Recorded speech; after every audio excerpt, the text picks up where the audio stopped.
And good morning, or whatever time this happens to be, because I know that some of you are listening to the podcast, and that could be any time. This is Politics by Jake. This is Jake, your correspondent, your host, your student of history.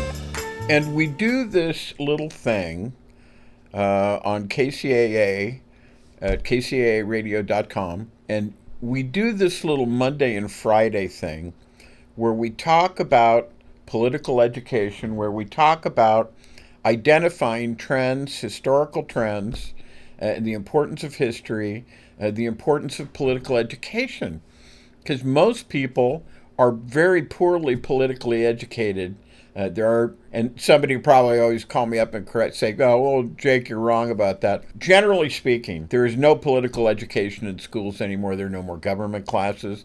There are no more civic classes in secondary schooling. You can get these things in college if you go to college. But this is what we like to talk about here, and let's just get right into it, because this is just, really an incredible thing going on with the shutdown. And it's interesting. You have the 14th Amendment, which you hear me talk about a lot. It's very important. The 13th and 14th and 15th Amendments, all Reconstruction amendments, and these are really new birth of freedom amendments. And you have just several really important things. And one that I'm going to be talking about in a minute, but I'll just mention now, is in Section 1, is called the jus soli, and that's Latin. Jus is the Romans in Latin, they didn't have a J, and so they used an I. But we understand that it's pronounced in English to us like a J. So it's IUS, but it's pronounced JUS, kind of like our je. When you look at the French, the word je, it's JUS. So it's kind of like that, but it's not pronounced je, it's pronounced jus. The jus soli, which is the law of the land, and that is that all persons, and I'm reading now, born or naturalized in the United States, subject to the jurisdiction thereof, are citizens of the United States and of the state where they reside. No state shall make or enforce any law which shall abridge the privileges or immunities of citizens of the United States, nor shall any state deprive any person of life, liberty, or property without due process of law, nor deny to any person within its jurisdiction the equal protection of the laws. Trump just issued an executive order, and I'm not going to give you the recitation of it. Just trust me. If you want to look it up, it's there. It's just like my old statement about Prego spaghetti sauce, which is actually one of my favorite spaghetti sauces to buy at a store. They had a commercial once back in the 80s and 90s, and the tagline was "It's in there," which meant to say that all of the good things, all of the great things that make up a great spaghetti sauce were in there. And that was the phraseology. That was their tagline. It's in there. So it's in there. And Trump has created an executive order declaring an end to the jus soli of the law of the land. A birthright citizenship. That's basically what it is. And it will be interesting to see as this makes its way through the courts, because it will surely be challenged. And it's what is known in law as a case of first impression. And it's with regard to a constitutional issue, and it could go right to the Supreme Court. I just read you the language. It's there. It's very plain. The Supreme Court, that supremely corrupt organization, and I'm talking about you, Samuel Alito, and I'm talking about you, Clarence Thomas, and Alina Kagan. Oh my God, we're all originalists now, she said at her hearing. What the heck is that all about? And that's something we'll talk about too. But this is a repudiation, and many things that Trump is doing and that the maggots want to do are repudiations of the new birth of freedom in the 13th, 14th, and 15th Amendments, and this is one of them. So, okay. And Section 3, you've heard me talk about. No person shall be a senator or representative in Congress, or an elector or president, vice president, or hold any office, civil or military, under the United States or under any state, who, having previously taken an oath as a member of Congress, as officer of the United States, or as a member of any state legislature, or as an executive or judicial officer of any state to support the Constitution of the United States shall have engaged in insurrection or rebellion against the same, or given aid or comfort to the enemies thereof. So Trump is disqualified. Griswold v. Anderson, Colorado State Supreme Court, found that he had engaged in insurrection. And we talk about that a lot, but the reason I pulled this up is for Section 4. The validity of the public debt of the United States authorized by law, this is Section 4, including debts incurred for payment of pensions and bounties for services in suppressing insurrection or rebellion, shall not be questioned. So the public debt of the United States, you don't shut down the government, you pay it. And that's the 14th Amendment, and that's Section 4. Most people don't know that, but I'm bringing it up because we have a situation where the Trump regime, the Trump cabal, is holding the government hostage and is creating a situation where the Democrats have to fight. And I mean, you can say, and I actually do say, that the Democrats must have been in shock during the first 2 months of Trump in his most recent presidency, because they didn't fight. They didn't seem to do anything. They could have. I think it's Jamie Raskin, who is the legal guy in the House. He could have gotten up and said, hey, look, 14th Amendment, Section 3, this guy can't be the president. Let's do a vote. But nobody did that. So I think they were in shock. They're beginning to fight now. I think it's a little late. It's not a little late, but they should have done this much sooner. They shouldn't be holding the public debt of the United States hostage.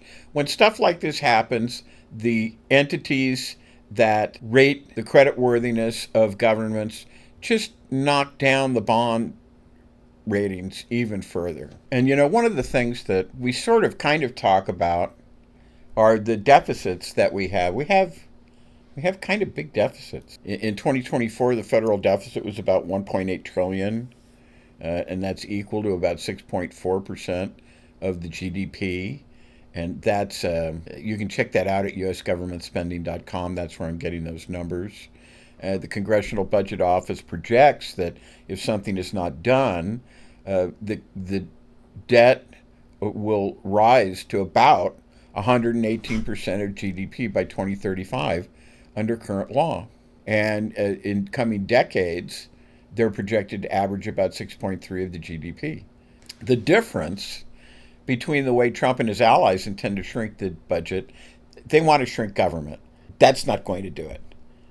This is a false ploy because they intend to take the money that they supposedly save, which is not enough, and distribute it to their billionaire oligarchic friends, whereas the Democrats Biden proposed what I call the 25-28 proposition to make the rich pay their fair share, and that basically an alternative tax of 25%,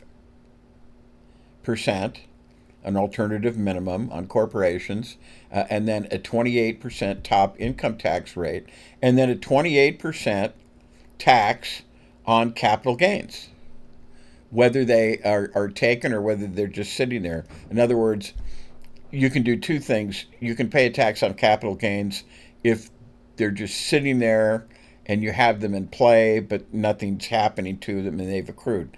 And then there's another way you can do it is when you actually sell those and you get the money from it.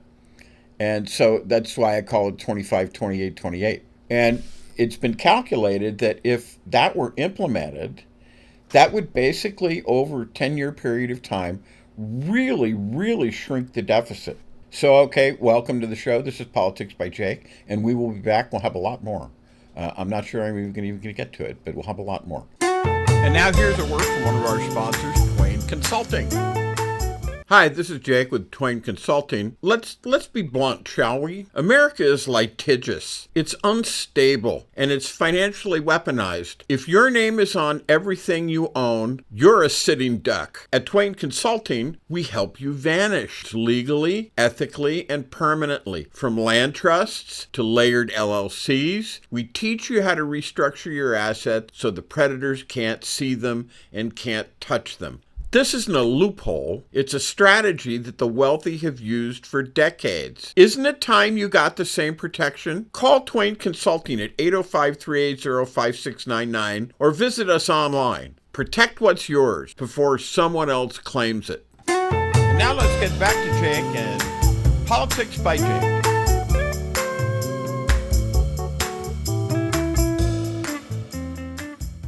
This is Jake, here to tell you the world is on fire, only you're not being told who actually lit the match. Politics by Jake, Mondays and Fridays at 7 a.m. on KCAA. And this is Politics by Jake, and we're back. And I want to talk about religion somewhat. I was going to do this, but I ran out of time on about 3 or 4 shows where I said, quote unquote, if I have time, I'm going to talk about it. And I never did.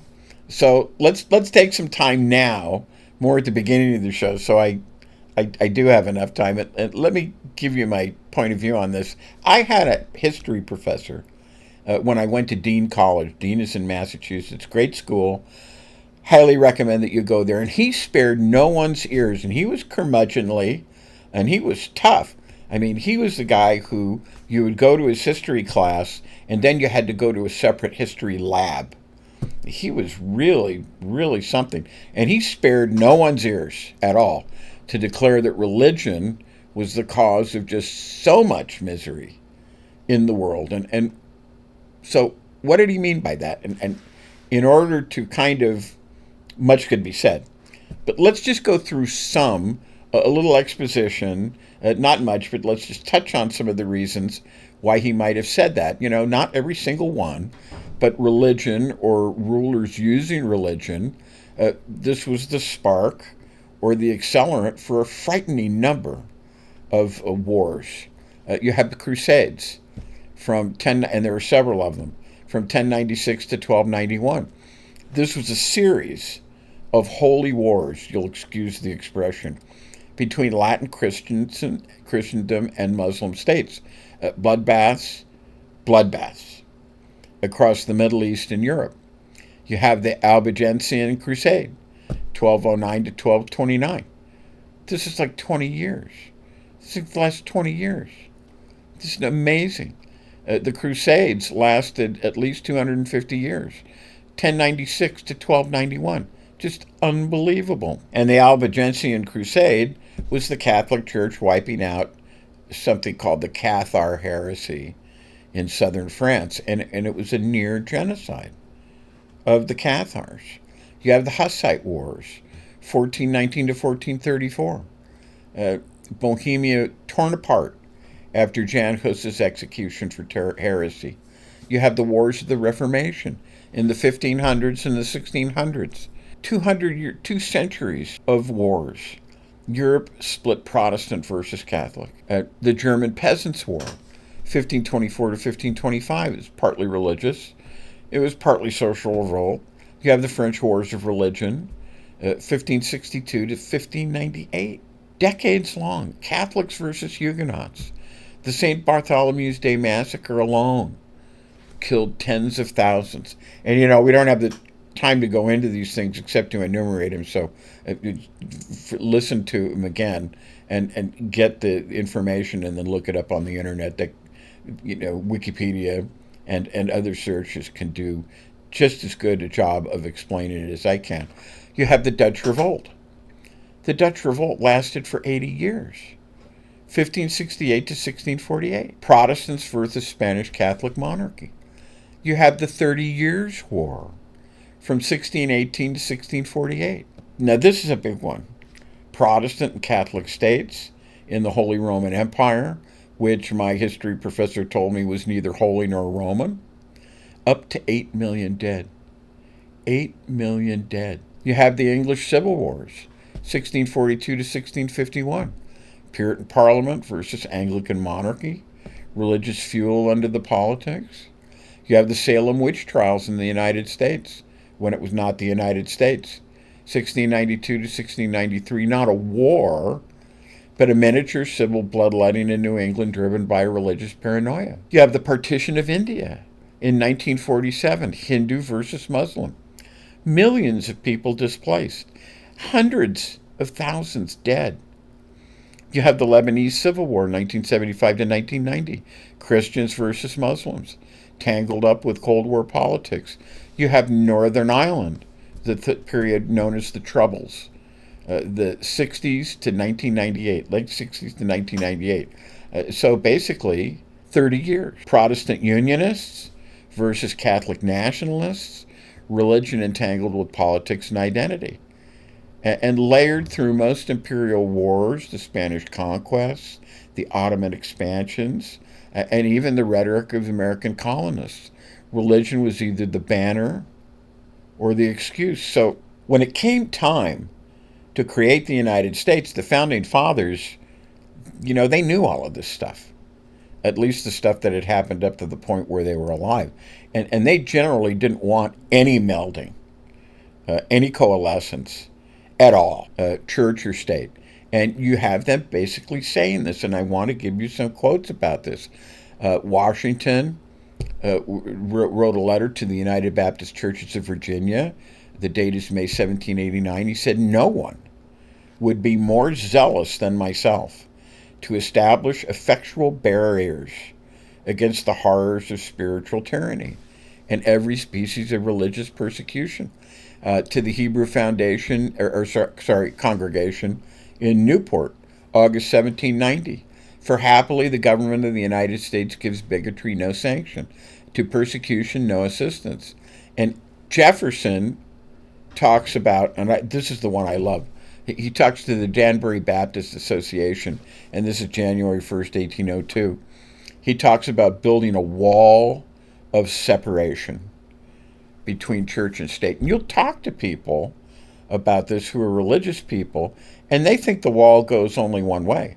So in other words, the state cannot interfere in religion, but religion going that way, the wall is permeable.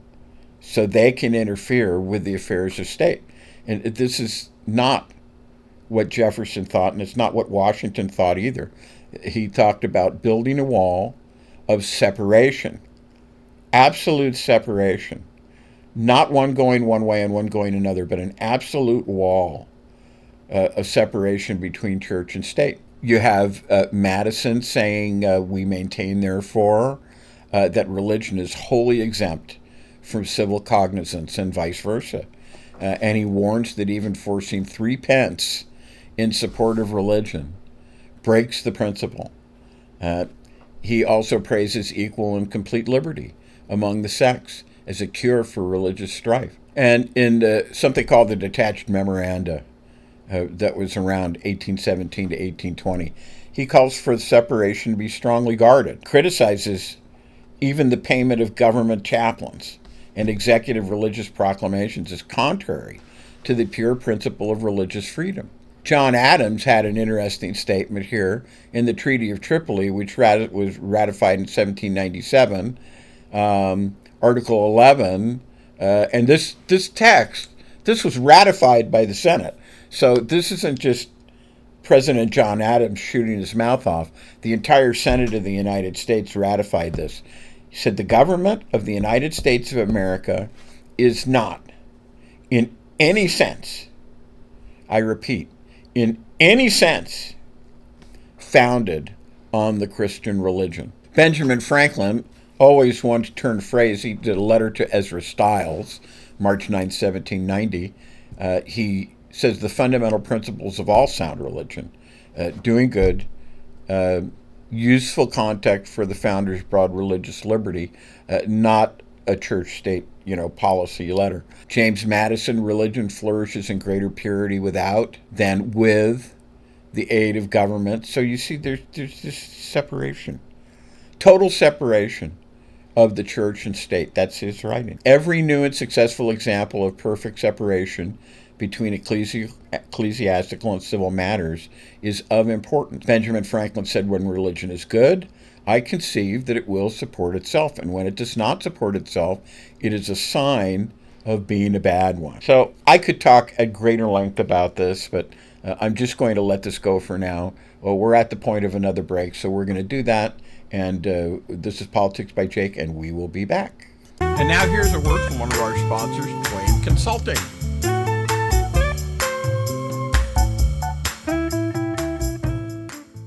Hi, this is Jake with Twain Consulting. Imagine, if you will, having the power to disappear from the prying eyes of creditors, identity thieves, nosy strangers, all while protecting what you've worked so hard to build. That's what virtual invisibility offers. It's not magic. It's smart legal and business strategy to shield your assets and privacy so you can live free, confident, and in control. Most people think that asset protection is only for the ultra wealthy, but it's for anyone who wants peace of mind and financial security, including you.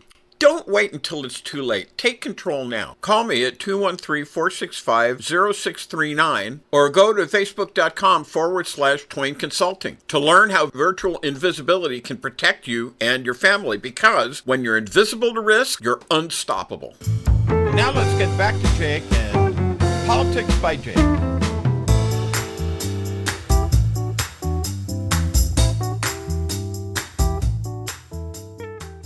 Hi, this is Jake with Politics by Jake to tell you you're not crazy. The system is rigged. Help us say it louder, won't you? Join us at patreon.com/Politics by Jake.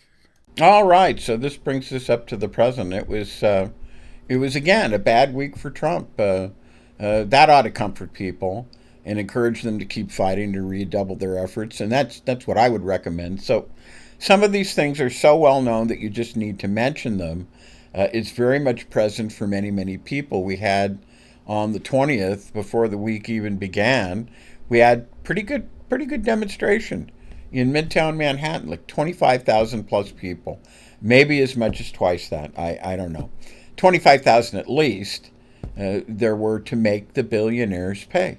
Make the billionaires pay, an anti-billionaire exercise. Got some pretty good publicity, too. Give it more publicity. These things are worth retweeting, believe me. And the key questions of human destiny in our time are likely to be decided here in the United States with, of course, inputs from around the world, because this is the microcosm. This is where everything else is reflected, and the power relations out in the world are translated there and conveyed into this setting. But that's going to be a decisive moment for the fate of humanity in our time, and I urge you to get off of the sidelines, if you still are. Get out there and, to coin a phrase, fight, fight, fight for the values of civilization against the rule of totalitarianism, against the rule of fascism, which is what we see. And of course, the basis of that, always the united front. And you heard me say this before, subordinate the individual groups. Forget the color groups, forget the individual groups, forget the individual ethnic groups, the gender groups, the cultural groups, the special interest groups, the pressure groups. That doesn't do us any good right now. That divides us. Subordinate. This is not the time to branch off like that. Subordinate all that to the overriding imperative. And the overriding imperative is the struggle against fascism. That is the overriding imperative. And it sweeps away most of the usual considerations. When fascism is at the gates, it is no time to talk about civility. So, Trump won the election, if he did.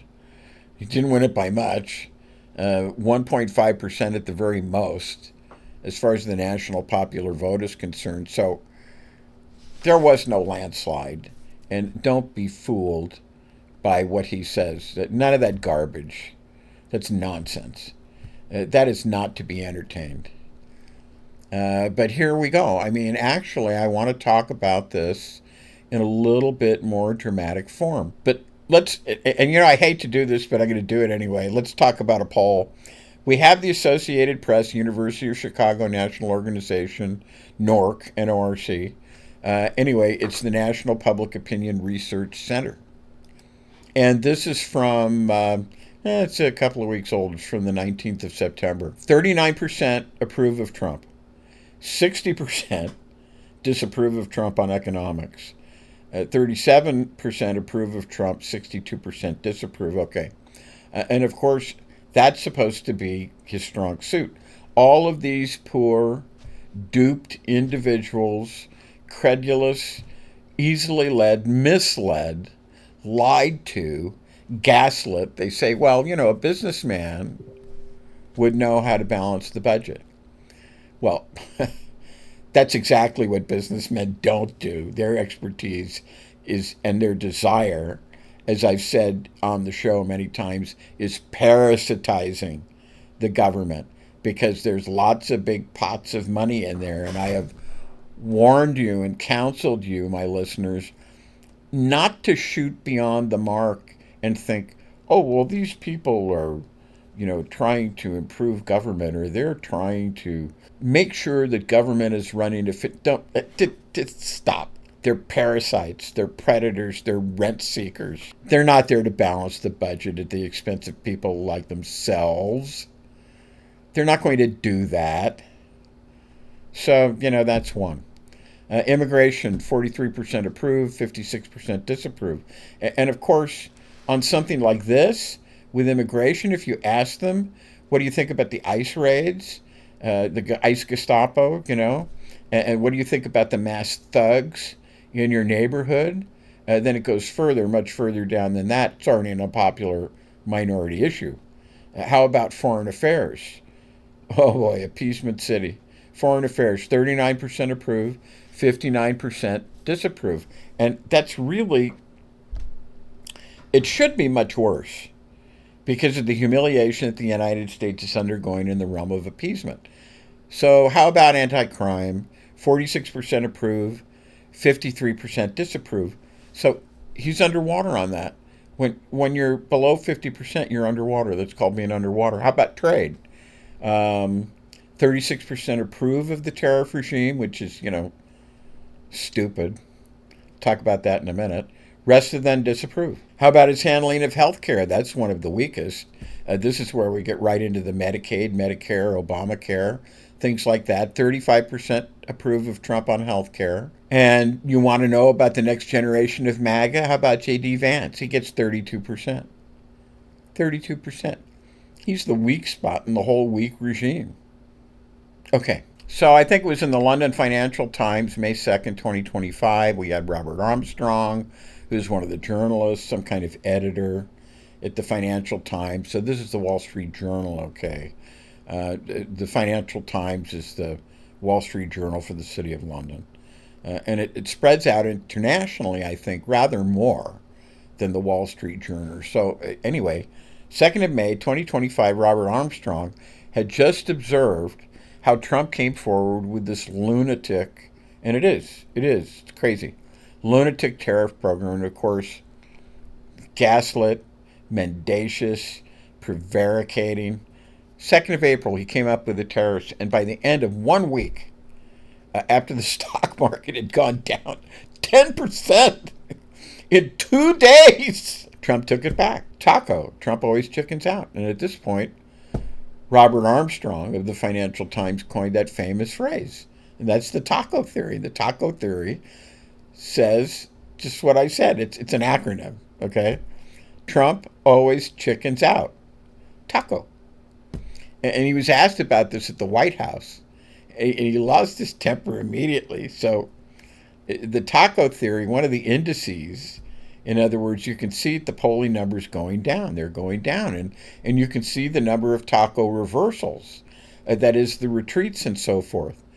Now, we can say, even though Trump has not really retreated completely from his campaign against Kimmel on ABC, owned by Disney, still, I think we can say that the fact that he hasn't done more immediately this week and tried to make this into a test battle, I think we can say that the Kimmel defeat, this is a defeat for him.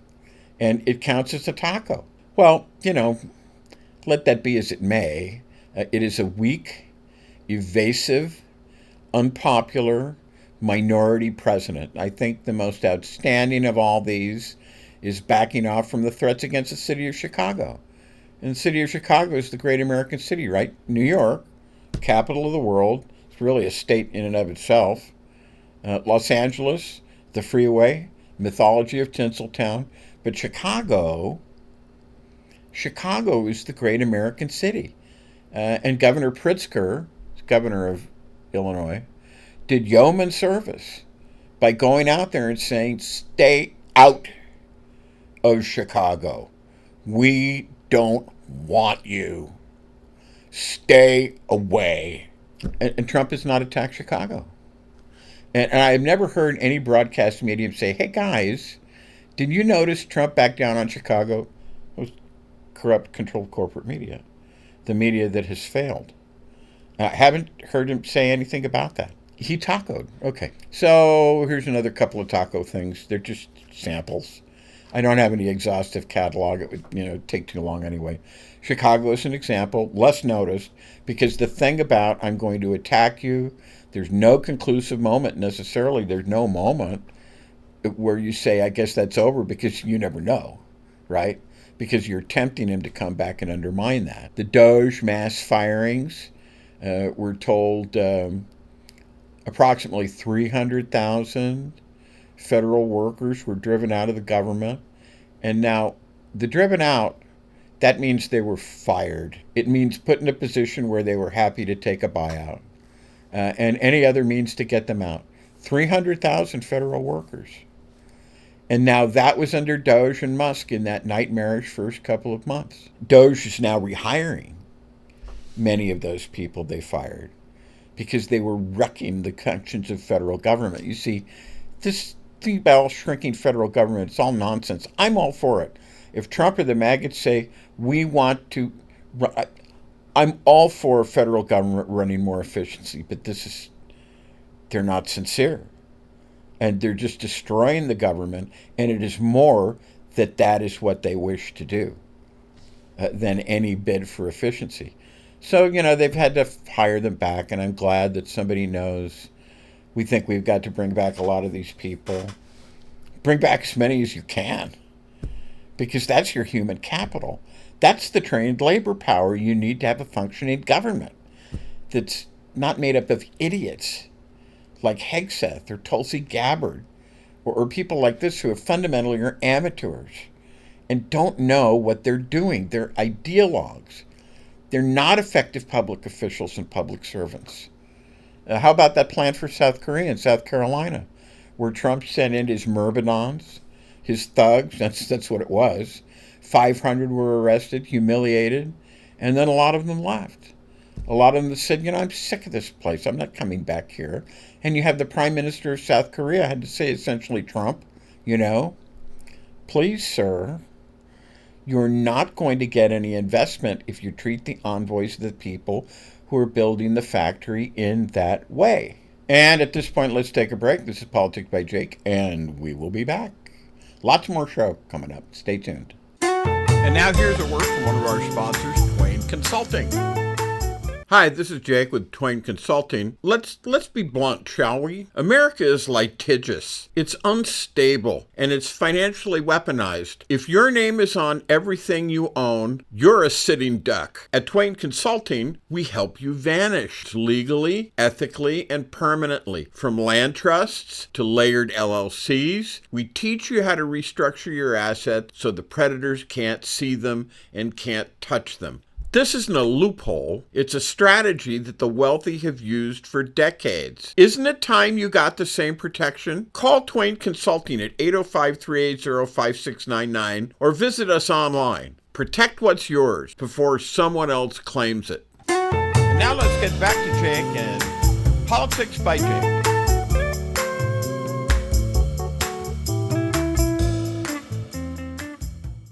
Hi, this is Jake with Politics by Jake. Do you like what you hear right now? Support the real talk then. Go to patreon.com/Politics by Jake right now. Every dollar helps fight the noise. And this is Politics by Jake, and we're back and continuing on with the situation. Trump's demands on Russia, of course, they're an epic of appeasement. He's an appeaser. And they're evidence of weakness and failure and evasion. And they're a different account. But, he would always come up with these things, saying, I'll tell you in 2 weeks. I'll tell you in 2 weeks. I'll tell you in 2 weeks. And then it was after 4 or 5 of those, it was, I'll tell you in 50 days. This is with regard to talking to Putin, and are you going to do something about Putin? And is he going to, are you giving a timeline? Or this is what it has been. And then it was, I'll tell you actually in 10 days, 10 more days. And I'm going to come earlier. And we're still in that. Because he wanted 2 months. He said, I'll tell you in 2 months. This is just pure evasion. And all I can say is, don't hold your breath, okay? Waiting for those moments to arrive because they never will. He's an appeaser. He's in the tank for Putin. Something has happened, probably long ago. 7 2-week deadlines. Count them, 7. I think I named them all. According to one journalistic source, 39% approval. Maybe makes him look too good. We've had Quinnipiac have him down as low as 38%, as I recall. I couldn't quite find this, but if it's in the headlines of one of my earlier broadcasts, I think he got down to 37% in May, in the immediate aftermath of that tariff debacle. And that's something that we want to talk about. But once again, I'm not sure I'm going to have the time, but we'll see what we can do. So this is a regime. It's not winning any prizes in the school of public support and public opinion. So here's our crisis. You've got Trump, because you remember the Mamdani, the sectarian ultra-left candidate in New York City. Mamdani is saying, oh, Trump wants Cuomo to win the election. Trump wants Cuomo. No, no, no, no.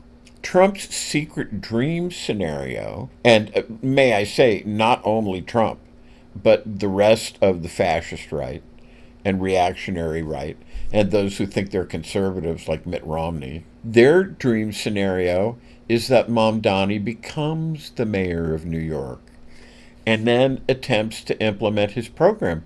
We're told by Hakeem Jeffries that the program of Mamdani and his cohorts there, what they want is gentrification.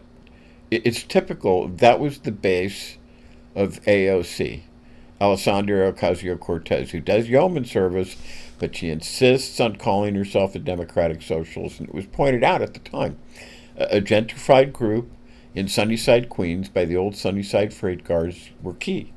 And these people, essentially yuppies, remember that old saying, young urban professionals? They were affluent, if not rich in many cases, and they don't understand. Some people need government to do things for them, not just to become the arena where you show and signal your great virtue. Anyway, Trump did the big attack on a mayor this week of a large city, except it wasn't Mamdani, it was Sadiq Khan of London. And of course, we've been following the rash of knife attacks in London. Right here in the U.S., of course, we have shooting incidents in London. The highest yearly total of knife attacks was 2024 to 2025. More than 15,000 knife attacks with a capital K in the city of London. So Trump spends his time attacking Sadiq Khan, not Mamdani. Isn't that interesting? So that's all going on. And the thing I think, if I could wish one thing for the opposition, is to escape the brainwashing, to cataract somehow the brainwashing, to overcome this gaslighting and this brainwashing that somehow Trump is powerful. No. Trump is very weak. He's a buffoon. You've heard me say before, the guys behind him are far more dangerous because Trump has no filter. He's literally a child. He's a rich child. Mommy and daddy never loved him. He knows he is not loved. And he's taking it out, basically on the country and the world. So he's very weak. And one of the things that has saved him so far is the misapprehension, this misperception in the opposition that somehow he's a strong man. He wants to be a strong man, but he doesn't qualify. And indeed, I guess it would be important to understand that. Now, we've had a couple of people talking about the United Front before we go any further. And I want to talk about this. I hope I have the time. I think we had Rob Reiner was called upon, I think, at MSNBC this week. Rob Reiner, of course. He's a Hollywood TV guy, Carl Reiner was his dad, Dick Van Dyke Show. I think your show of shows with Sid Caesar. And he talked about the need, that was back in the 50s. And he talked about the need for what I would call the United Front. A lot of time these guys use different terms, but the historical term is United Front. And he gets the idea across, and Reiner was saying, you've got to get it together. You've got to unite. You've got to band together. I agree. All of those things, those are fine ways to express it. That's what people understand. That it strikes me as elementary. And then, as I said, we had this Gentleson is essentially saying that you cannot have a Democratic Party which is dominated so completely, and I agree, by these narrow interest groups, pressure groups, identity groups, that they, for example, one of the examples is that the ACLU, the American Civil Liberties Union, prevailed upon the Democratic Party to take a very unpopular sort of maximalist position on trans rights. And I'm guessing it means that the idea that somehow the presence of trans athletes in intercollegiate sports, and what are there, like 9 of them, something like that, was somehow a vital interest for the Democratic Party. And because of this, I think it's Congresswoman McBride is the only, what can you say, publicly acknowledged trans member of Congress. She's from Delaware. And she pointed out, you made a mistake with that. It was a mistake to make trans athletes a big issue. Because like I said, I think there's less than 10. Because, of course, in the second half of October of last year, one half of all Republican attacks against Kamala Harris were based on her very ill-advised answer that it's great to have illegal aliens who are trans get their desired surgery for free while they're in jail, and that everybody should have access to that. And that is extremely damaging because everywhere is not like New York City. For example, the rest of New York, when you get upstate, it's much more like Iowa, much more like Michigan. It's much more even like the South. It's just, this is why democratic socialists, I'm going off on a tangent here. Let me just quickly go off on it and then come back. This is why democratic socialism is no good, because you're going to lose. Bernie is great. I love Bernie. When Bernie gets out of Vermont, he doesn't win. And it's going to be the same way with AOC. And you've got Latinos who have been in countries in Central and South America where you've had democratic socialists, and, they didn't do anything. And the last thing they're going to do is vote for a democratic socialist. It's really bad. Okay, that was a tangent. Let me get back. The Democratic Party has got to have the guts, the backbone, the courage, and the fortitude to say no. These demands are not viable. And in particular, if you have all these groups, the pressure groups, the identity groups, and so on, what's the dynamic? The dynamic is you've got this loose confederation of identity groups that have, maybe nothing in common the way they see it. I think they have everything in common, but they probably don't see it that way. Inside each of these groups, the demands of that group are everything. And the demands of the other groups are either nothing or they're much less important. And the way you get ahead in those groups is to be as extreme as possible in the service of their chosen issues. And without thinking, they don't think. If we do this, is this going to destroy our chosen candidate, a Democratic candidate, and put in a MAGA lunatic? And that's sort of what happened, to some extent anyway, last November, because of essentially the accumulated foolish endorsements by Harris in this case. And let's take a break at this point. This is Politics by Jake, and we'll be back. And now here's a word from one of our sponsors, Twain Consulting. Hi, this is Jake with Twain Consulting. If you think owning things in your own name keeps you in control, think again. In today's world, lawsuits, taxes, and predators are everywhere. That's why the smart money hides in plain sight. We help you to build legal firewalls, LLCs, land trusts, private contracts that protect your assets while keeping you invisible. Call Twain Consulting today at 310-997-2204. Find us on Facebook at Twain Consulting. That's facebook.com/Twain Consulting. Protect what you've built before someone else takes it. And now let's get back to Jake and Politics by Jake. And this is Politics by Jake, and we're back, and I have over-prepared, I'm afraid. So in our remaining time, I thought this was interesting. It's to let's look at the past 8 months since the inauguration. This is actually really important. Let's see how far we can get. I might not be able to finish it up today, but maybe we can. The evolution of the anti-Trump resistance, and this is an answer to a very superficial person on MSNBC who said nobody was resisting until Kimmel. Kimmel's the first one to stand up. No.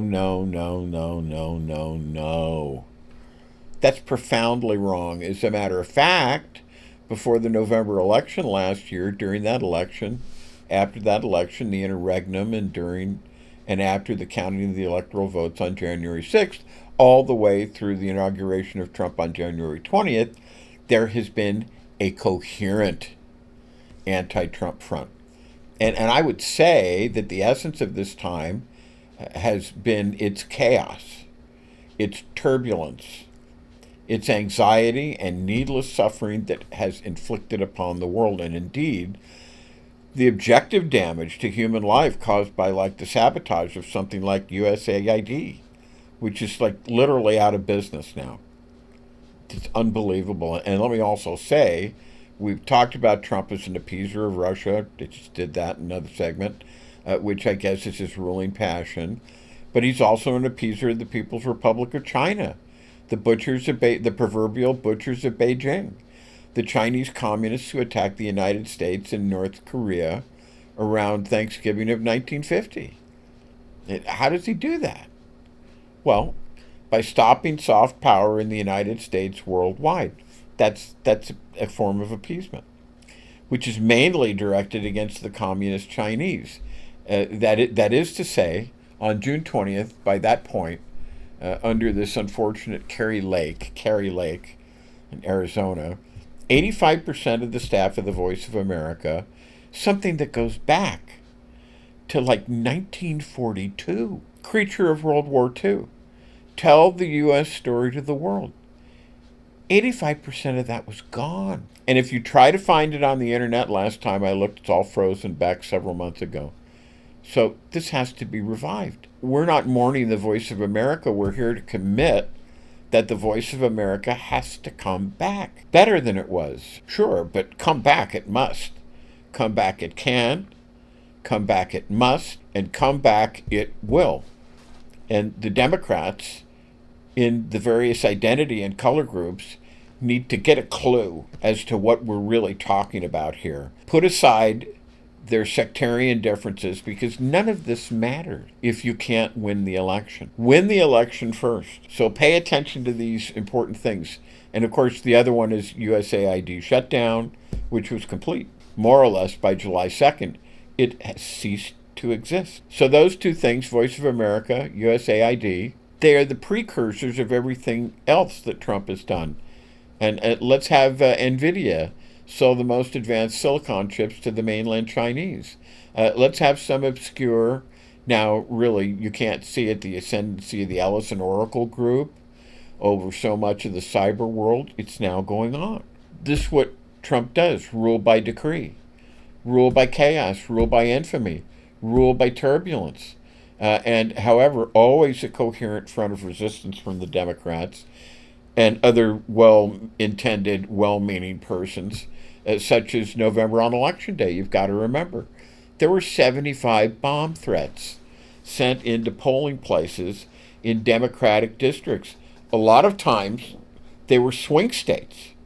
A lot of time, places with a heavily black, Hispanic or other minority kind of representation. And what did we hear about those 75 Russian bomb threats to the United States? Well, we started off on a note of appeasement. I'm afraid the Biden administration wrongfully, foolishly said, well, we have to show that we're not like those bad maggots. We're for free elections and fair elections. So therefore, we're not even, I'm engaging in conjecture here, but I mean, I look at this and why wouldn't the FBI investigate this? So I'm engaging in conjecture here and speculation. I admit it. So I'm contemplating and conjecturing that Biden said, we're not going to try to overturn the media verdict on who won the election. This is a big mistake. A big mistake. He only won by, at the most, 1.5% of the popular vote. At the most. And there is every reason to say, this, what I just said being the case. What's the secret behind these 75 threats? And make that into a huge issue. But I think by this time, Biden had been perhaps momentarily, broken, understandably, by the betrayal of the party against him in the anti-Biden coup back in June and July of 2024. There was no significant systematic examination of vote fraud by Biden and company in the November-December interregnum. And this is what we're leading up to the situation today with the shutdown. I was listening to Carolyn Levitt saying this is all the Democrats' fault. Well, it is, I agree, but it's in a different way.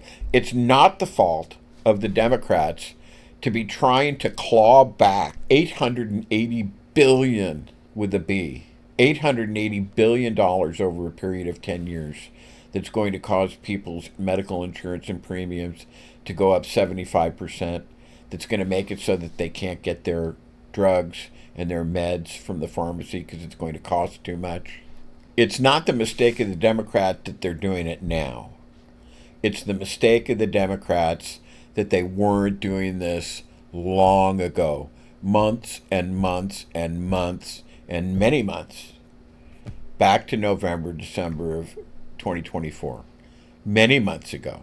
That's the mistake. So Jessica Denson, and I'm going to try to enumerate some of this stuff here, of the Lights On podcast, who then organized a couple of demonstrations. I think I talked about this a couple of shows ago.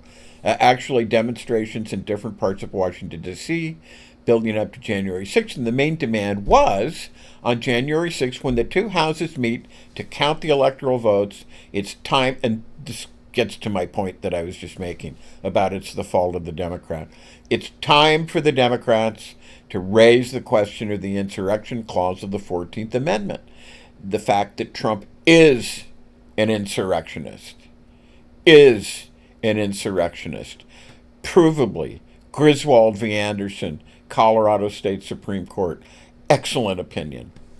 And because of that, cannot be inducted as president of the United States. So that's the prelude to the inauguration. And this goes back to Reiner and others on it's one guy on MSNBC saying nobody's standing up at Kimmel. Trump was objectively disqualified. He should have been disqualified. It is just the plain language of the 14th Amendment, Section 3. It's plain. It doesn't matter whether he got all of the votes. He only beat Harris by 1.5%. Again, and it could have been less, but let's just call it 1.5%. There was no landslide. That didn't happen. This January 6th joint meeting, which I guess you could call acclamation day, when the electoral votes are followed. And unfortunately now, because of what Trump did in fomenting and inciting and prosecuting insurrection and rebellion against the United States, both legislative and violent, it's going to be known as Insurrection Day. That's unfortunate. But this joint meeting should have acknowledged that.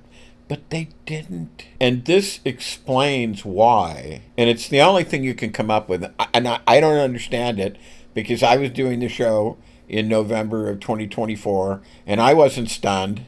But it may point to the fact that the Democratic Party was in such a stunned and such a disoriented state for the first couple of months that the leaders who should have been fighting, who should have been, like Jamie Raskin, a great constitutional law professor, should have stood up in the House of Representatives and said, hello, 14th Amendment, insurrection clause, this is out of the question. Let's vote the Constitution. And now they're attacking the 14th Amendment again, saying no birthright citizenship. But there it is in black and white. It's right there. But it's being ignored. This is the new birth of freedom. And it still casts a pall over everything that is going on. So, all right, we're out of time. The things that I wanted to get to, I want to get to more about what's been going on, what Trump has been doing in this last 8 months. It's outrageous. And I want to talk about the demonstrations and the fact that there is an anti-Trump movement and that people have been standing up. But we're out of time now. We'll be back again for the next episode on October 6th. And until then, have a good weekend. And we hope we wish you the best of luck, and we'll see you back again on Monday. And this is Politics by Jake.